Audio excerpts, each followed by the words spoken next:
Blacks are blacks, whites are whites.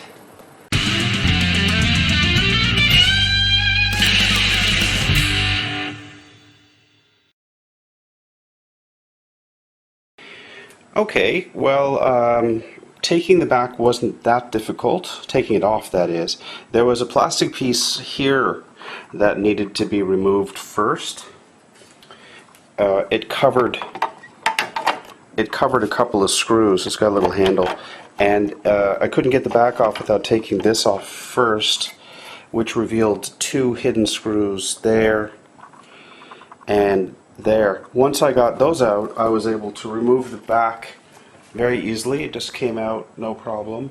And what we see revealed is a very large transformer and power board. That's the one to be careful of, so stay away from that board because it's got real big capacitors on it that can store a rather large charge. Remember, this is a plasma TV, so it uses extremely high voltage to drive things. And then over here we've got a I don't know what this board is. It doesn't look like a buffer board. It might be, but it doesn't look like one. It might be a signal board or something like that.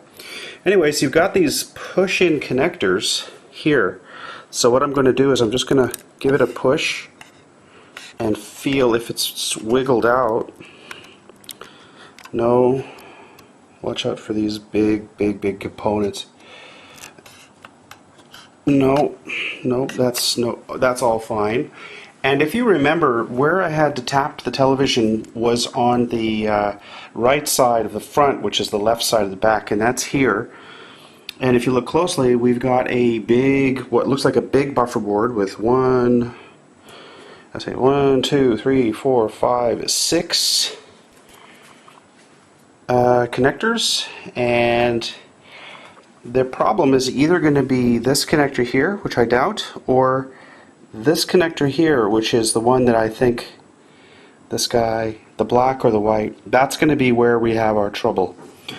So I'm going to reseat these simply by giving them a bit of a, now you notice there's some play, see? Yeah, it's wiggling a little tiny bit, so I'll just give them a bit of a push. They feel like they're just pop-in connectors. Well, this one made a little noise. This one again also made a little noise, and this one. So there we go. We've got these guys pushed in, and give them a wiggle, and then the other connector that we need to kind of keep track of is that one there, that one there, and that one there. So it's 2 white and 2 black, and I'm just going to lift this board, give it a bit of a wiggle with my finger. There we go. There we go. This one's rather well secured. I'm not feeling any play in there.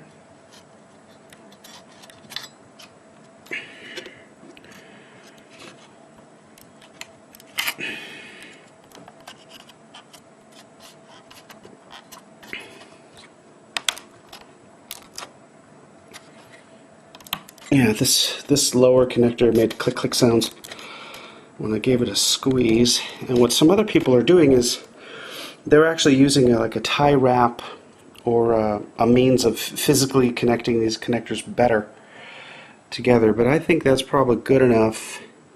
TV's a little dusty. There's ribbon connectors everywhere in this TV. Some here on the bottom, and these guys here, but I'm feeling like it's these guys. This is the one. Let's have a look at this. Can you pop it out? Does it wiggle? Yeah, so it's just a press-in connector, but it's feeling pretty good.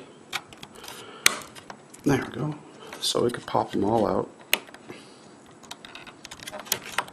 There we go. And you just feel for it to sort of, you can sort of feel it getting in the right place. and then you push it on.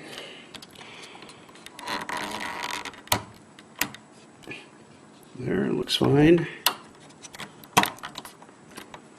Okay.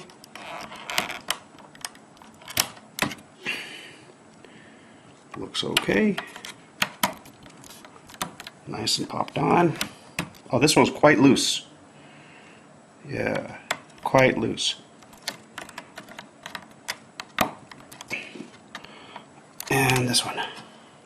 This one's tight, tight, tight, tight. Okay. And I'll just kind of feel for it to be in the right place. And then it just slips on. Okay. So this one was real loose, this guy. Give it a nice push and give this connector a nice push. Okay, and now I'm going to plug this TV in with the back off and see what kind of screen we get. Now that I've just unplugged and replugged these connectors on this side. Just pushing it in. 2, 3, 4, 5, 6. And I'm not really seeing a connector of any type like this anywhere else. It's odd that there's 6. Usually there's more. There's, I guess, 3 for the top. It should be, if it's computery stuff, it should be 8. But okay. We're going to take it from here, plug it in, and see if the bottom of that screen shows up or not. So if it did, then it was just a matter of unseating and reseating these connectors, and the one that felt the loosest was, that one popped off real easy. So let's give it a shot. And there we are. Here's the plasma screen. I just fired it up on the old computer input there, and as you can see, I've got a full screen with no stuff. Let's start knocking it and seeing if anything. Yeah, so I got a feeling that that was the problem, was that fifth connector was just so slightly loose, and by taking it off and popping it back on again, we've solved the problem. I will monitor this TV over today, and if I don't see a return to the crazy picture of old, I think I'm going to have to declare this a successful project. Now, I've only put in about half the screws necessary because you can't move this TV without having the back on. So I'm going to have to put it back on the bench and put all the screws on. I'll wait until tomorrow for that, but for now, it's looking pretty good. I'll check in with you later. The Samsung Plasma television no longer has a bottom problem. So it did turn out to be a loose connector on that buffer board, connector number 2 from the top, or 5th from the bottom. And all I did was pop out all of the connectors and then reseat them, and boom, here we go. So it was, as I had originally diagnosed, a mechanical problem rather than an electronic problem. It's rare that an electronic component behaves the way it did when I was tapping on the screen. It's possible.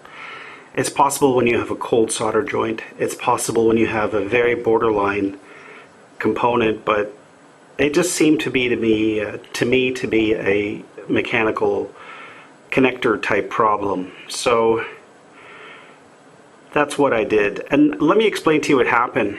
There was a phenomena in electronics called thermal creep. I mean, it's not just in electronics, but it happens a lot in electronics.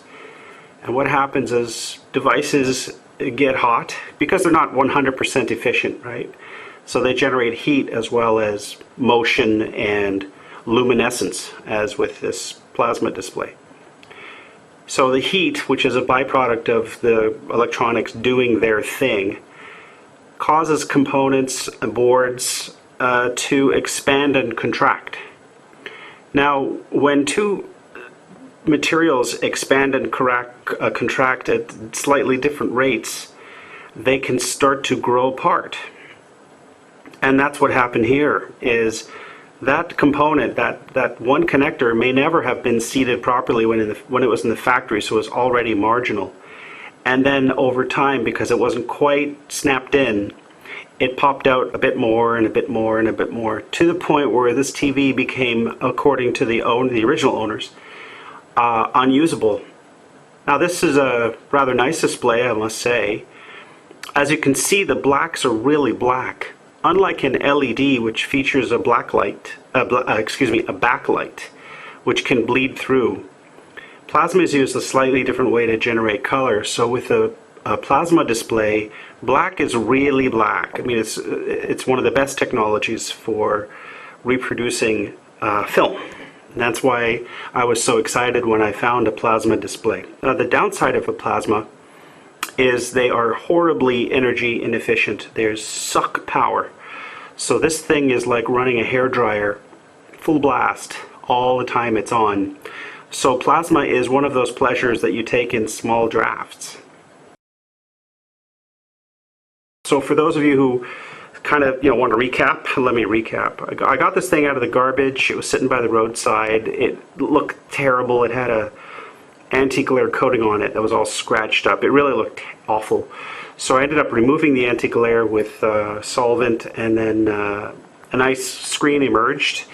So then I plopped, it's 100 pounds, this TV, so it's hard to muscle around. So I plopped it up on this two kind of end tables and started watching it, connecting it originally to a Xiaomi box, which turned out to be not such a great idea because it's only in Chinese and has very limited Chromecast capabilities. So I said, okay, I'll just get myself a little HT-PC. So I bought that for about $75 and then hooked it up to the plasma, and plasma started to exhibit buffer problems on the bottom. So then I was like, oh geez, okay, great. So I took the plasma apart and reseated all of the cable connectors for the buffer to the screen, and it has successfully eliminated that problem. So now I get full screen display, as you can see, and I am very excited and happy about that. So anyways, long story short, we've got a perfectly functioning plasma screen here with black blacks and white whites, and that's what you want when you want to watch old movies. The contrast is just great. Blacks are blacks, whites are whites, and I have a very sharp image even though that's a 720p screen. Couldn't be happier. As you can probably guess, I'm a big cinema fan, so I watch a lot of movies. I've got a few hundred. I'm pleased to say that the plasma screen is functioning all day. It's been on, blasting away, putting color up. And I, knocked it and banged it and tried to see if I could reproduce that bottom screen missing problem, and no. So I'm happy to say that this aspect of the home theater is complete. Next, I'm going to be putting in some fancy speakers, I hope, that I'm going to try and get for cheap, but cheap and beautiful. We'll see how that works out. And I'm excited to move on to the next bit. So I suppose I should break off because Mrs. Maker wants to cook dinner, and she's waiting for me to finish this little monologue. So that's it for now. Take care, and as always, keep making. I hope you liked this video. If you did, please consider subscribing, giving me a like, and leaving me a comment. I really enjoy making these videos, and I want to know from you how I can make them better. The whole point of these videos is to demonstrate that if I can do something, you can do it too. Well, that's it for now. So long, and remember, keep making.